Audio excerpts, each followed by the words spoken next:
मंत्री धनंजय मुंडेंविरोधात पुरावे देण्यासाठी अंजली दमानिया सकाळी 11 वाजता पत्रकार परिषद घेणार आहेत।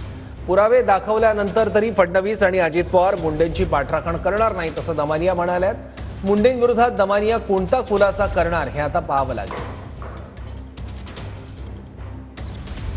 धनंजय मुंडेंवर झालेल्या आरोपांमध्ये पहिला आरोप म्हणजे 2 कोटींच्या खंडणीची बैठक मुंडेंच्याच बंगल्यावर झाल्याचा आरोप। मुंडे कृषी मंत्री असताना पीक विम्यामध्ये शेकडो कोटींच्या घोटाळ्याचा आरोप। सत्तेत मंत्री असून देखील मुंडेंकडे औष्णिक विद्युत प्रकल्पात राख उचलणाऱ्या कंपनीचं लाभाचं पद असल्याचा आरोप। सरेंडर पासून ते कोठडीपर्यंत कराडची व्हीआयपी बर्दास्त ठेवण्याच्या आरोपांमागे मुंडेंच्या राजकीय वरदहस्तावर देखील आरोप ठेवण्यात आलाय।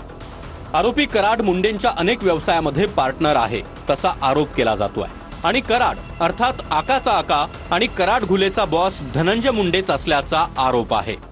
जी प्रेस कॉन्फरन्स मी घेणार आहे त्याच्यात इतका मोठा खुलासा आहे तो आणि इतका दडदडीतपणे केलेला खुलासा आहे तो, तर त्याच्यानंतर मला वाटत नाही की मुख्यमंत्री काय किंवा अजित पवार काय कोणीही त्यांची पाठराखण करू शकणार नाही। आणि हे पेपर झाल्यानंतर मी हे भगवानगडावर कदाचित स्वतः घेऊन जाणार आहे। जोपर्यंत धनंजय मुंडे यांचा राजीनामा होत नाही तोपर्यंत देशमुख कुटुंबाला न्याय मिळेल असं मला वाटत नाही। जर कारवाई होत नसेल तर या दोघांनाही माझा निरोप आहे आणि ठणठणीत असा निरोप आहे की मित्रता तुम्ही निभावायची नसते।